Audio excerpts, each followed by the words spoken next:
Welcome to the CBS Radio Mystery Theater Archives, the only YouTube channel which has the original classic episodes of the CBS Radio Mystery Theater in order with no ads. Thank you for listening, and now, enjoy the show.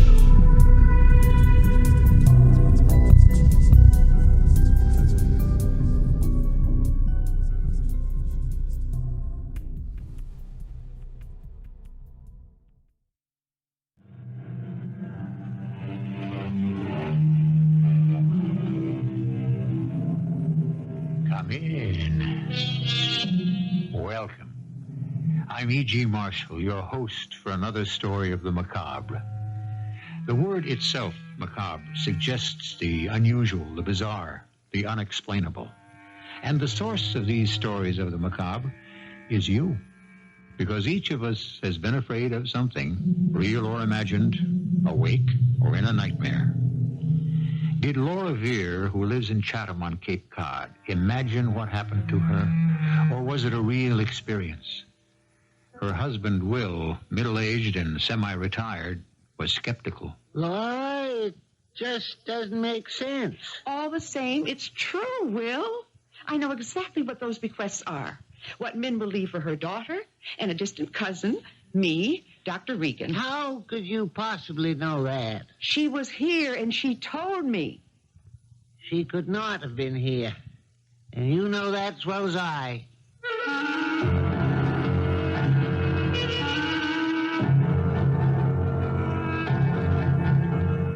Our mystery drama, The Red Circle, was written especially for the Mystery Theater by Roy Winsor and stars Ann Pitoniak and Robert Dryden.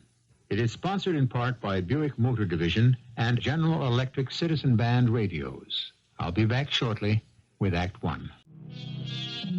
Conversation, you will admit, is usually limited to the exchange of ordinary information. We talk about the weather and rising prices, an invitation, children, ordinary everyday subjects talked over and over again without much change. Then something unusual happens. Someone you know is a lottery winner. Or your son or daughter comes home and says, I'm married. Or out of the blue, you open the door and there, to your surprise, is a friend you haven't seen for years. And that's what's happening to Laura Veer. Yes. Coming. Min. Hello, Laura. Why, Min Wilkins. I have never been so surprised. It's been several years. Come on in, come in. Oh. Now, let me look at you. Why are you here? Are you still living in Lowell? How's Carol? Years. This room's the same, and you ain't changed, Laura. I always liked the room. Thought about you a lot. Oh, I wrote you several times after you and Clyde left the cave. I know. I was never much at writing. Well, when I didn't hear from you, I was afraid that somehow I'd offended you. Oh, no, nothing like that. No. We were friends from when we were girls, and even after you married Will, and I married Clyde, whom Will didn't care much for. Well, we remain friends. Tell me, what brought you back to Chatham? Is Clyde with you? Oh, no, I'm all alone. Are you staying? Because if you are... No, I'm not staying. I just came to see you. Oh, Min, I am so happy that you did. And Chatham, the lighthouse and the beach and the school and, just the town and how I remember it. How's Carol? Married to a nice man named Thompson, which was good to get her away from that house. Oh, does that mean that Clyde and... Oh, Clyde is cruel, Laura. Oh, I'm sorry to hear that. Is he still working at that? Oh, no. He went to Boston because he found work. But then he took another job, and now he's kind of a handyman. Min, I'll prepare some tea. Oh, no, please. You like my suit? Oh, yes, it's very nice. Checks are very becoming. Carol bought it for me. She lives in Lowell? No, in Boston. She's never in Lowell. Will you come to visit me, Laura? It's a nice town. Oh, sure. Of course. Next week? Well, I suppose I can get away. Is it urgent? Is something the matter, Min? Well, it's the bequests and that sideboard from my mother you always liked. Pardon me?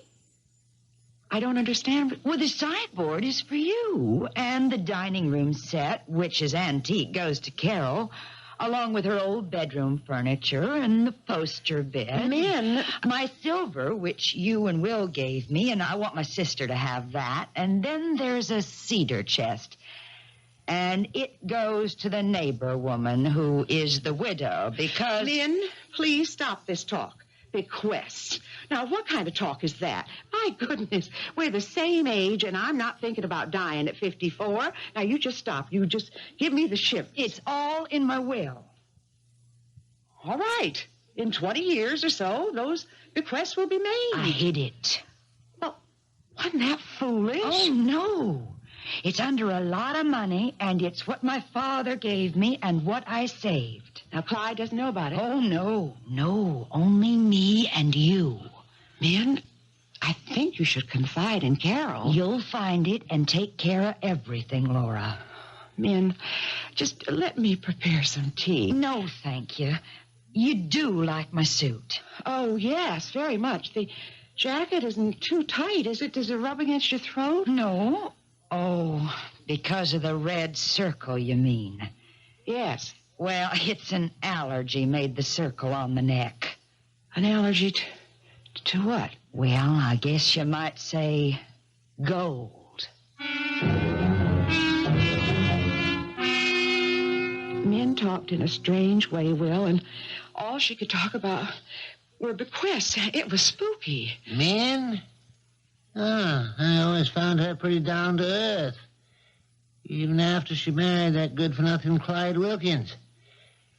For your sake, I was sorry Min moved away, but nobody misses Clyde. Silent, disagreeable man. Is he working? Uh-huh, as a carpenter. She wants me to visit her next week. What for? Next week? Oh, for old time's sake. You know, I don't really want to go, but I feel obligated. Can you drive me up? Why not? Real estate's slow right now, and Betty can handle anything that comes in. Sure. You name the day, I'll loaf around Cambridge. Oh, thank you, Will. I really don't want to go. Her visit upset you, didn't it? Talk about death is always gloomy, telling me who gets what when she dies and where she's hidden her will, the money. What? What's that? I don't want to bore you with all that she said. No, I'd like to hear. I'm not so sure you should pay her a visit. She sounds a little crazy. Oh, wait till you hear. By the way, how'd she get here? Drive? No. I said goodbye and walked out with her, but there was no car in the driveway. Bus? Oh, there aren't many scheduled trips from Boston, Laura. She must have come by car. Well, isn't that funny? I have no idea how she got here.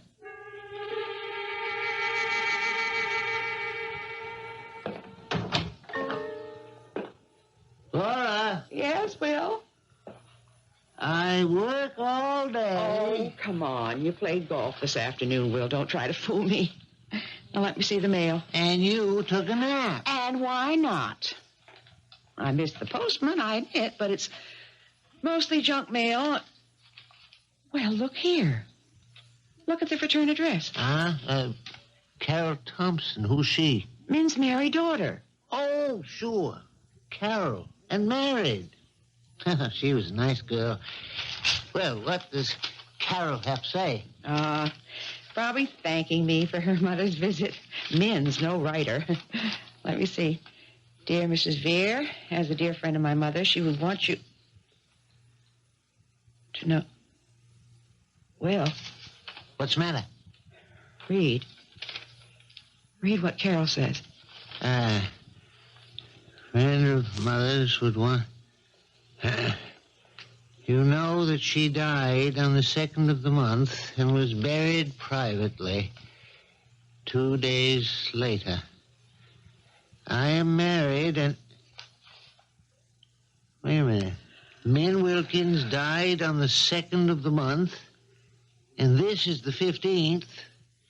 And you say she visited you 3 days ago? She did. She did. She sat right here in this living room, and she remembered liking it and talked about bequests. Oh, Will. Now, take it easy. Catch your breath. You don't believe me.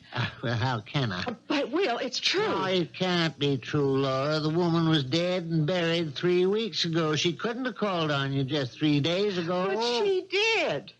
I can see her now sitting right there in that chair in her new check suit. You dreamed it. No, Will, I did not. Darling, it had to be a dream or a nightmare or something. Will, I could see her sitting there and talking in an odd way, preoccupied with death. I swear it's true, Will. Now, make sense, Laura. What you're saying is impossible to believe. Will, oh, my God, what am I going to do? You're going to forget the whole thing. The bequests, Carol, Clyde Wilkins, all of it. Oh, we'd better talk to Lem Regan. I don't need a doctor. Okay, then forget what you dreamed. I didn't dream it. Min Wilkins was here. Well, that takes care of the letter from Min's daughter. Will, I need her address. No. Now, please. I won't have you writing and upsetting her. This closes the subject. Now, let's forget it. Carol, Yes? What is it, Father? who telephoned? I have a right to know. I pay the bill. Who was it? Mrs. Laura Veer. What's that old busybody want? She called from Chatham? Uh-huh. I wish I'd answered. I'd tell her where to head in. Oh, Mrs. Veer is an educated, kind woman. She was Mother's best friend, and she was always nice to me. Or have you forgotten? What'd she want? She thanked me for writing to her. You did? What about? Mother's sudden death. I've written to her other friends, too. Less said about it, better. I think she's coming up for a visit. No, she isn't. I don't want to hear. You don't have to see her. I will. I thought you was going home. You got rid of all Min's clothes and her other junk. I'll leave as soon as the movers have come and gone. The bedroom said I had as a girl. Mrs. Veer said Mother told her that I was to have it. When did your mother say that? She ain't seen this stuck-up friend for years. She saw her a few days ago. Mrs. Veer said Mother left a will. Oh, yeah? That's news to me. A will? That's got to be read out by a lawyer. She couldn't afford that. What about the dining room set? It's an antique and Mother wanted me to have it. So you say. You're selling the house and moving into... Yeah? Moving into where? Go ahead, say it. I know what you're thinking. Now, I don't want to hear no more about Miss Veer and your mother's will when there isn't one. You grabbing this and that. Good night. She described the suit I gave to Mother, the check suit. How could she know about that suit? She couldn't. Your mother hadn't seen her for years. Mother visited Mrs. Veer a few days ago. Get out, Carol. Go home before I lose my temper. Mrs. Veer swears she talked to Mother a few Have days you ago. lost your mind? Your mother's been dead and buried for over 3 weeks.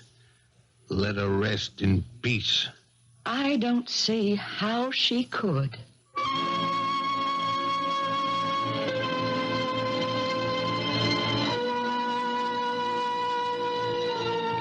As Samuel Johnson said to Boswell, it is still undecided whether or not there has ever been an instance of the spirit of any person appearing after death. All argument is against it, but all belief is for it. That may be the problem here. Did a woman 3 weeks dead visit a friend only a few days ago? We'll unravel the problem a little more when I return shortly. It's possible to have a dream which is so vivid that you would swear it happened. or that you knew it would happen. That's why a person says to himself, I know that this has happened to me. I know I've been here before. Or, that face is very familiar. Mrs. Vere had a visit from her old acquaintance, Mrs. Wilkins. Or was it a visitation? It had to be the latter. But who could believe Mrs. Vere? Laura, I really wish you wouldn't go up to Lowell. I have to. Will you still drive me up? I don't have a choice, do I? Besides, now that you've talked to Carol, I don't want you going into that house alone. Wilkins is sure to be ugly. I am not afraid of Clyde Wilkins. You'd better be. Oh? Why? If you still insist that Min Wilkins came to visit... She did. I didn't dream it, Will. And you saw an apparition. The woman was dead, Laura. I suppose so. But I don't believe in ghosts. Neither do I, but say it was a ghost. Why did it appear to you? I don't know. Unless it appeared to tell me something. What do you think that might be? Will, a warning of some kind? Perhaps that men didn't die a natural death. Will, I mean it. Min was murdered? Do you know what caused the death? Did Carol tell you? No. Clyde Wilkins is a mean, devious man. Will, but he'd never commit murder. You can't say that about anyone, my dear. Now, here's my point. If men... Now, don't interrupt, please. If men appeared to you, it was for a purpose. Well, all right. She invited you to visit in Lowell. Right. Where you'd become entangled with Wilkins. Well, I'll just tell him about Min's visit. He won't be as understanding as I am about what she said, Laura. That's why I'm going with you. Will, you make me feel afraid. Well, if Clyde murdered Min and you suspect him, you should be afraid. If he didn't, he'll still be abusive. Either way, it won't be a pleasant visit. That's why I'll ask Lem Regan to go with us. Why a doctor? And he's also the official police doctor. And he has a permit to carry a gun.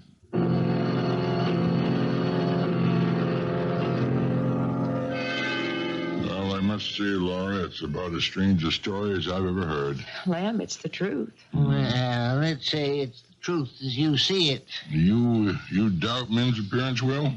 Well, to be honest, and without meaning to offend my dear wife, of course. Don't you? Well, I don't believe Min visited Laura because realistically it was impossible. Still, Laura insists that she did. And then there's the matter of the bequests. I don't follow that. Well, Laura's been very specific about them. What goes to this person and that, like that. Well, maybe. But Laura's known Min all their lives. Laura's always liked that sideboard. And I'm sure she heard Min talk about what she wanted Carol to have. A subconscious catalog of who gets what when she dies. Correction, now that Min is dead. You do agree with that, don't you, Laura? That Min is dead? Yes. Carol said so. Now, say that Will is correct. No, I won't say it. I couldn't have known about that. What? Just skip it. Have you remembered something else? I'd rather not say. Why not? It might be important. I think it is. Well, then... No, I'll tell both of you later. For now, it's my secret. Why are you being so mysterious? Will, you've been indulging me, and Lem's just being polite. But he doesn't really believe that Min called on me. Well, you'll see. Both of you. Now, if you'll excuse me, I'll check the upstairs and the kitchen. What was that all about? You know something, Will? I'm convinced. Well, I'm not. Nerves. Oh, she had a bad scallop. No. Laura's in good health, and there isn't a bad scallop anywhere around here. No, I'm convinced of something else. Your theory. If you accept the mad premise of the visit, it could make sense. Hmm. You remember Clyde Wilkins? Not a trustworthy man. He could have murdered her. If she was murdered, we don't know, but I think that Laura does.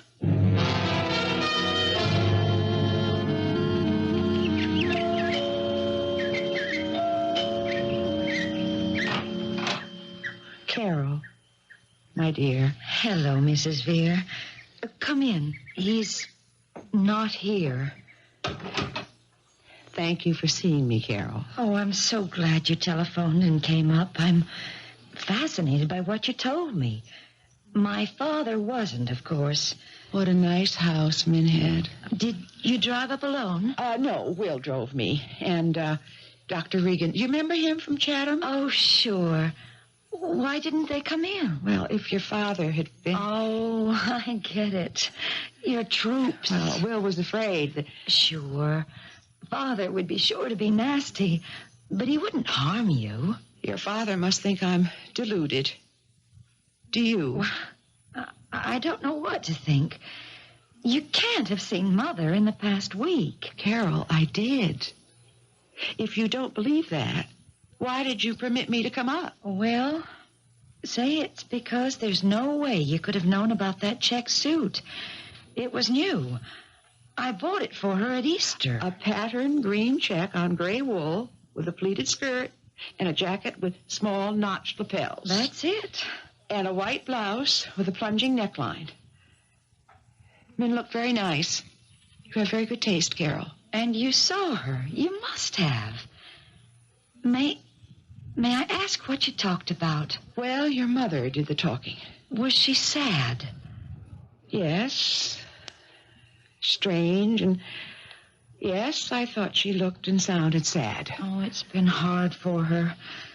There's a neighbor, a widow. Carol, let me ask you a question. Was your mother allergic to any kind of metal, say to gold? Not that I know of. Well, when she visited me, there was a red half circle around her neck. From a gold choker, she said. A red half circle? Angry looking. Can you explain it? Not so you'll believe it, Mrs. Veer. I am ready to believe anything. I even think I know what you're going to say. Did Min die an unnatural death, Carol? She was murdered. I thought so. Someone cut her throat. Yes. Your father? I don't know. You didn't read about it? Oh, no, of course you didn't. We hushed it up as best we could. The verdict was suicide. You don't believe that, Carol. Oh, I'd like to, but no. Mother'd never do that, and that way. No. Someone murdered her. If the police think that... Oh, they asked a lot of questions, of course, and picked up one hoodlum for questioning. For the motive. I know. My father and the neighbor woman, but I don't want to think that. He'd been a miserable husband to her, but murder, that's too much. The widow could be one motive. And there's another, Carol. What is it?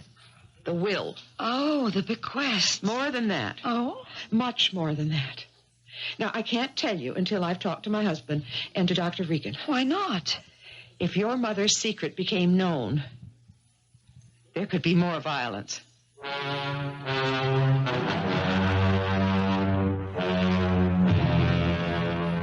So you sneaked her in behind my back. Your supper's on the kitchen table. I told you I didn't want that Miss Via in my house. How could I turn her away? Easy. Tell her to go away. Anything else? I'm leaving. Did your movers strip the place? I canceled them. Is that so? Well, dandy. You don't want your bedroom set? I don't want anything. I've seen the last of this prison and of you. Dandy. That's gratitude. Gratitude? You dare use that word after grinding Mother down to nothing, treating her like a poor relation, leading your double life? Watch your mouth, Carol. What? You'll take care of me, too? Don't tempt me. You admit it. I admit nothing. You murdered Mother. You're a fool. Who put such a notion into your head? That busybody, Miss Vere? She saw the red half circle on Mother's neck. She cut her own throat. I don't believe it. I don't care what you believe. Subject's closed. Not if I have my way. Mother's will. Oh, come off it. There is no will. Yes, there is, and that's why. Night after night, you keep on searching the house from attic to cellar. Go away, Carol. And there's something else. Mrs. Vere said so. Some secret of Mother's. What secret? I don't know. She was afraid to tell me. She'd better be. You tell that busybody if she ever shows up here again, I'll cut her throat. I think you would. She knows that. That's why I think she'll go to the police. Let her. She'll make a fool of herself. Or have you arrested for murder. Ah, there's Laura, Will.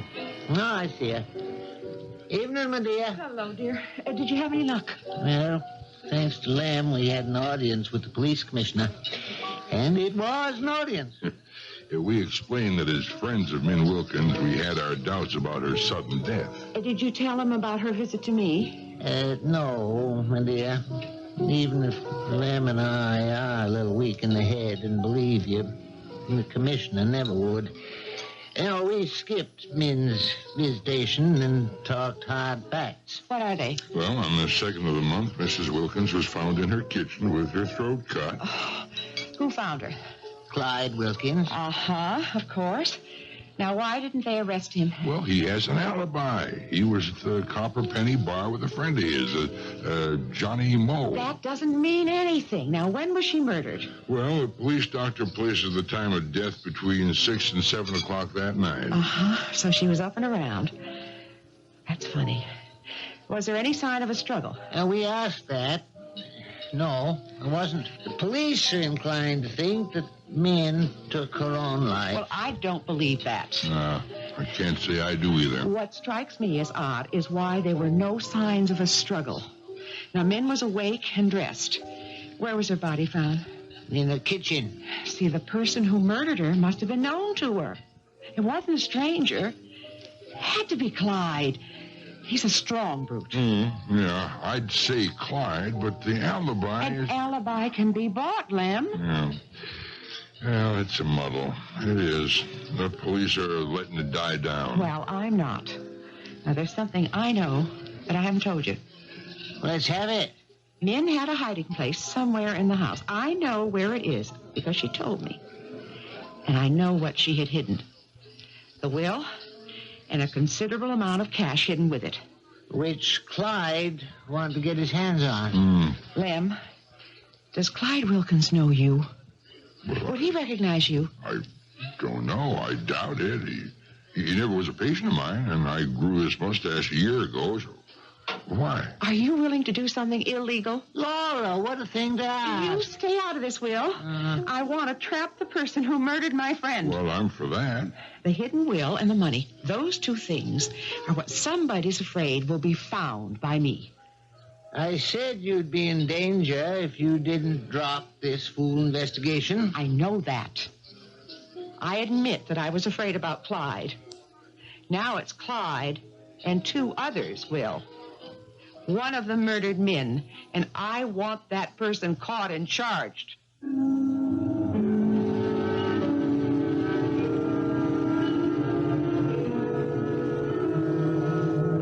We're following a trail which may lead to the person who murdered Minnie Wilkins. What's unusual is that the pursuer, Laura Vere, insists that Minnie visited her weeks after Minnie was dead and buried. Is that credible?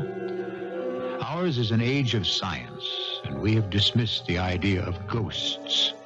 But legends persist, and perfectly normal persons have seen things, heard them, felt a chill wind in a closed room. So, we will go on with Act 3 shortly. What is a ghostly presence? Some say it's the thought shell of an earthbound mind. Or to simplify it, put it this way. It's a record left in the air, in space, by passions existing in the past. Some persons may have the ability to see apparitions to whom they appear and are very real. Some, like those who possess extrasensory perception, are receptive to those airborne passions existing in the past and can make them materialize. Well, so be it.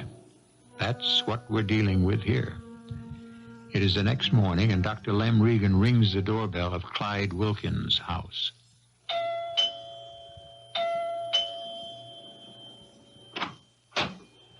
Yeah? What you want? Gas company. I come to read the meter. Oh. Well, I'm just going off to work. Oh, it won't take long. All right, well, then come in and hurry it up. I can close the door behind me. No, none of that. I stay till you go. Okay. The door to the basement. There. Off this hallway. Haven't you been here before? Oh, sure. The lady used to leave the downstairs basement door open, but it's locked, so I... Okay, get it over with. Hop in, Lem. Duck down and get rid of that jacket, Lem. All right. Oh, Everything go all right?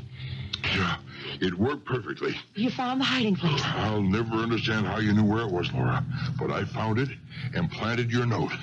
Now, what next? Well, I think I know what's going to happen. Not another visit from an apparition. No, this is just common sense. You'll see. I want to get to a telephone and speak to Carol. I hope she'll cooperate. She will.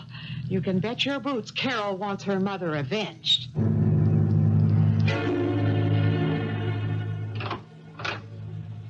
Well, Well, what?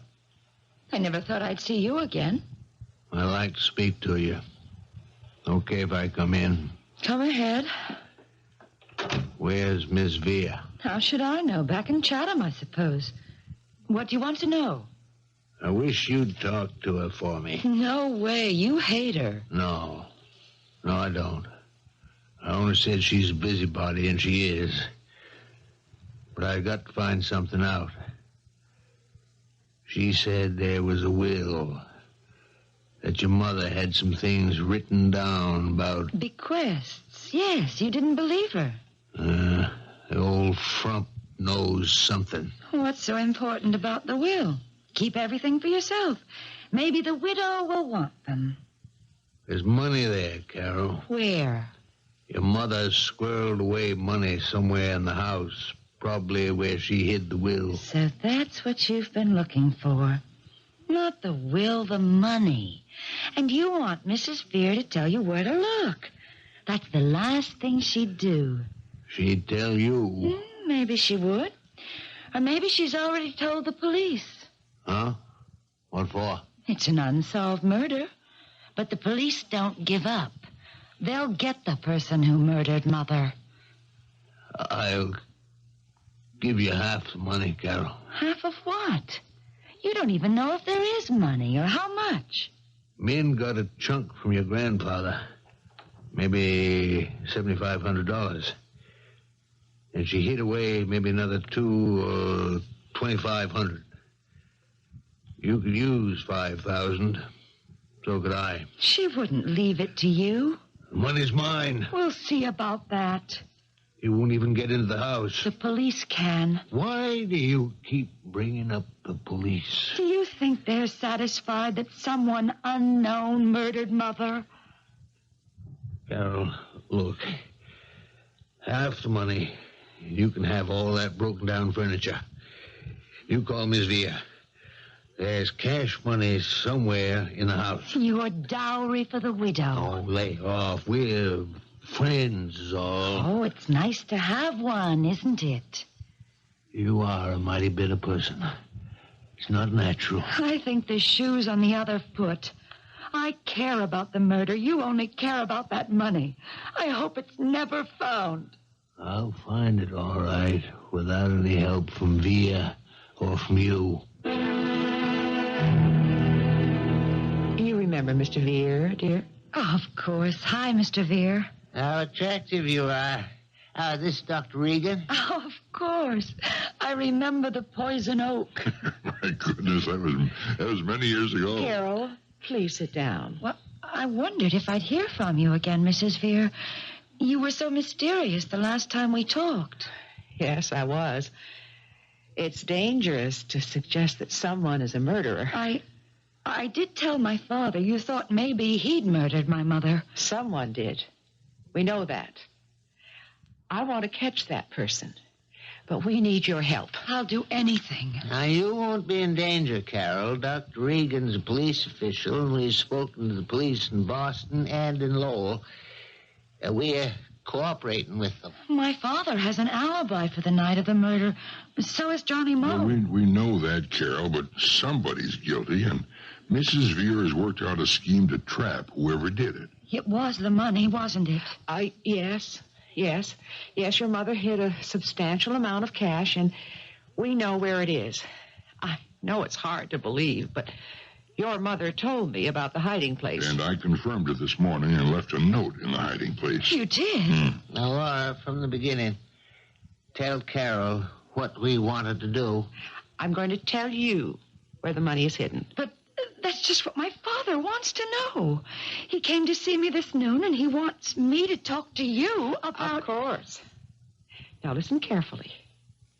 Everything depends on you, Carol. You have to give a performance. Depending on how well you perform, we'll not only recover the money, we'll trap a killer.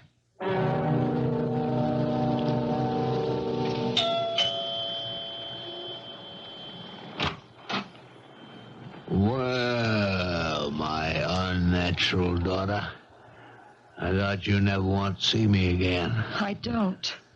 Then run along. I'm going out to eat. You don't care about the money? What's that? Come in. Well? You wanted me to telephone Mrs. Veer. You did? You come to your senses? She said she'd tell me where the $10,000 are hidden if you'd make me a promise and keep it. My word. She doesn't think so. What's the promise the old bat wants me to make? Can I trust you? What a question. I'm your father. $10,000 is a big nest egg, and with the sale of the house... What do you want? I already offered you half the money if we found it. You don't get no more. I want your help to find out who murdered Mother. What are you talking about? That's up to the police, and they've dropped the investigation. Oh, no, they haven't. Someone who knew her smashed her on the head and cut her throat and left. Johnny Moe and me was at the Copper Penny. From what time on? Well, you read it in the papers. What is all this? Why are you raking it all up? Who got to the Copper Penny first? You and Johnny didn't come in together. Well, so what? Did you know that a neighbor of the widow's saw Johnny's car in her driveway around 5 o'clock? That's a lie. You don't know about the widow and Johnny? The handsome Johnny who's 10 years younger than you are? That won't work, kid. Johnny was with me from 5:30 on. Now, you listen to me. The widow's a good woman. I'm going to marry her. You mean you're going to buy her? Why would she pick you when there's Johnny? Watch it. You think you're smart. The education? Yes. But you're dumb, Carol. Real dumb. That slap in the face is nothing. You tell me where that money is, or I'll wring your neck. Not cut it. Where's the money hidden? Tell me, or so help me. All right. But I have to show you. Tell me where it is. I can find it. No, not until you promise to put up half the money as a reward to find the murderer. You're crazy. I mean it. Unless I tell you where it is, you'll never find it. And if you kill me, you'll never know. Okay. 5,000 for the reward. I don't mind. Nobody'll ever collect it. Now, talk. When he slapped Carol, I almost opened the door. He's a dirty brute. He'll break. You got your revolver, Lem? Yeah, ready. There was a good guess about Johnny Moe, Laura. Oh, shh, shh. Not a sound, not a sound. They can't see us. Oh, it's like a warehouse down here. Oh, there he is. All right. Now, where's the hiding place? Come on. Let go of my arm. Here, look here, I don't break it. Where is it? Lift down that box up there. What? That's an old Christmas tree stand. Busted. Should have been thrown out years ago. That's where the money is. I got it. Cut the string. An oilskin bag. It's in there. Here, let me... Keep your hands off. Look, Carol. The money.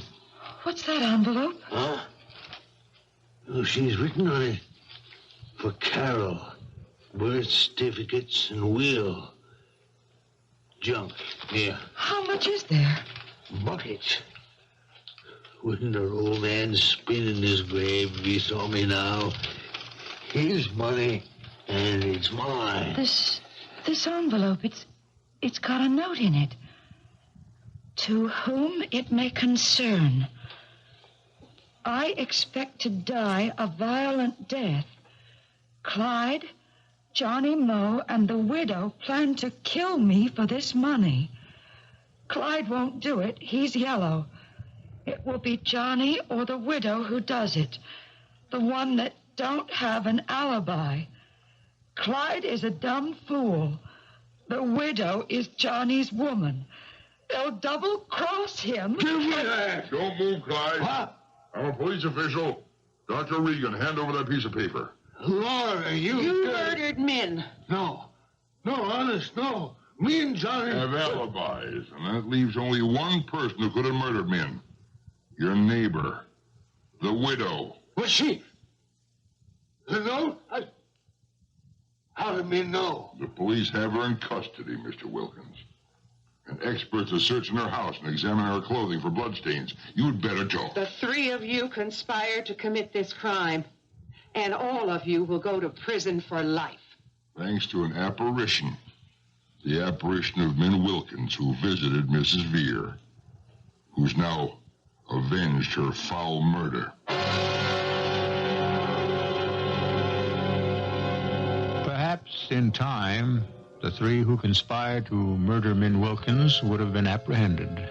But passing time covers events with the dust of fading memories, and an unsolved murder would have been forgotten, except for that apparition. Min came back from the grave to arouse her friend Laura Veer. A story of the macabre. I'll return shortly.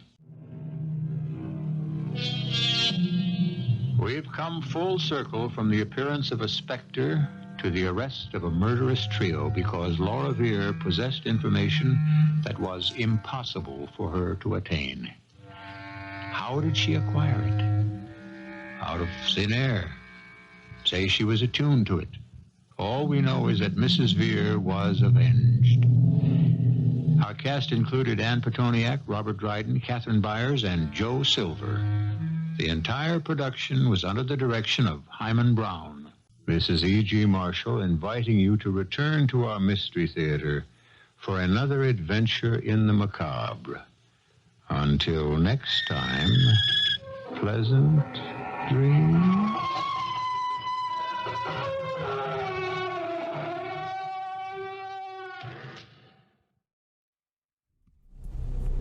I hope you enjoyed this episode of CBS Radio Mystery Theater. If you've enjoyed this and want to hear more,